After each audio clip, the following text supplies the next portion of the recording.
उद्धव ठाकरेंनी शेंडाची वगैरे वार्ता करू नये। महाराष्ट्राचा सर्वात मोठा शेंडा उद्धव ठाकरेच आहे। आम्हाला त्यांचा सगळं इतिहास माहिती आहे, ते कसे आहेत माहिती आहे। जो माणूस साध्या नीलकंठरला घाबरतो त्यांनी शेंडाचे वगैरे मोठमोठ्या वार्ता करू नये। तुम्ही स्वतःच्या कर्तृत्वावर काय केलं उद्धव ठाकरे ते अगोदर महाराष्ट्राला दाखवा।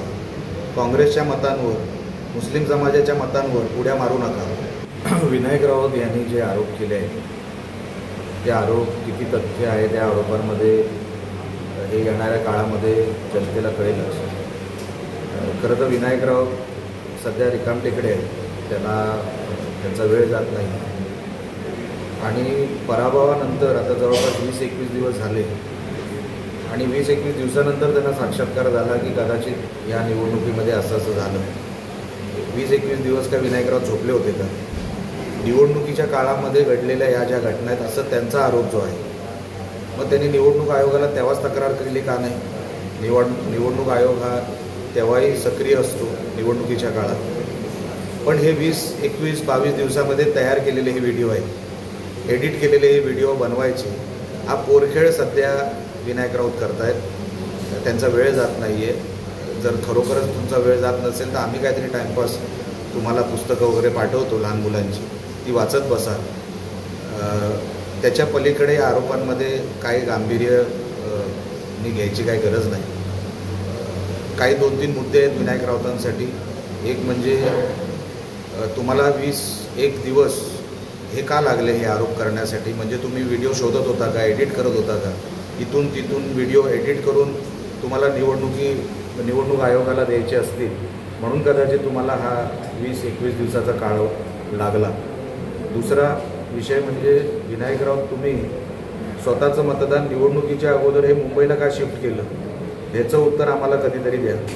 कारण का मागच्या 2019च्या निवडणुकीमध्ये तुम्ही तळगावात मतदान केलं, अचानक तुम्हाला पराभव दिसला म्हणून कदाचित तुम्ही तो मतदानाचा जो काय अधिकार आहे तुम्हाला मुंबईत बजवावा असं वाटला आणि स्वतःचं मतदान तुम्ही मुंबईत शिफ्ट केलं।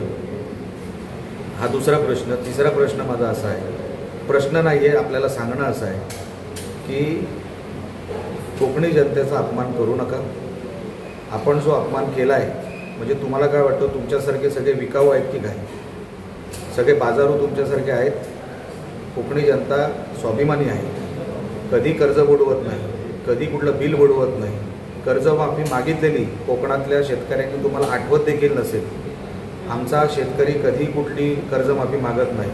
आमचा इकडचा बिलधारक हा कधी बिल बुडवत नाही। एवढा स्वाभिमानी कोकणी माणूस।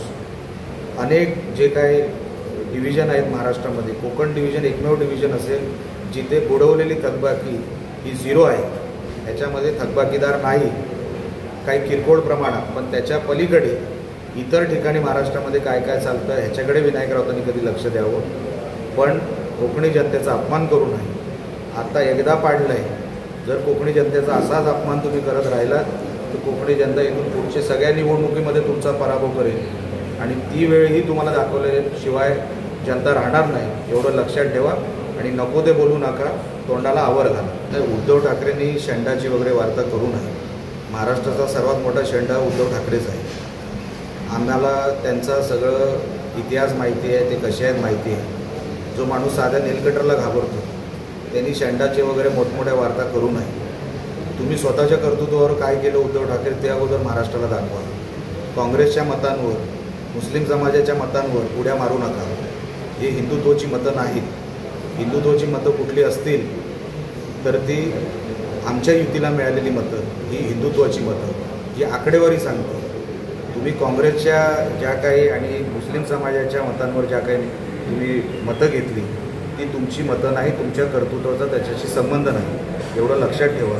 आणि ज्या दिवशी तुम्हाला काँग्रेस समर्थन काढून घेईल तुमची लायकी काय आहे हे महाराष्ट्राला कळेल। डिपॉझिट वाचवणे इतकी पण मतं तुम्हाला मिळणार नाही, एवढं आपण लक्षात ठेवा। उद्धव ठाकरे नको त्या वार्तेमध्ये घुसू नका। तुम्ही तोंडावर आपताल, माती खाल। आता जो काय थोडा बहुत तुम्हाला जो काय यश मिळालं असं तुम्हाला वाटते त्याच्यासाठी काँग्रेस जबाबदार आहे। काँग्रेसचे जसे पाय धरलेत आता चाटायला सुरुवात करा, एवढंच या अनुषंगाने आपल्याला सांगतो।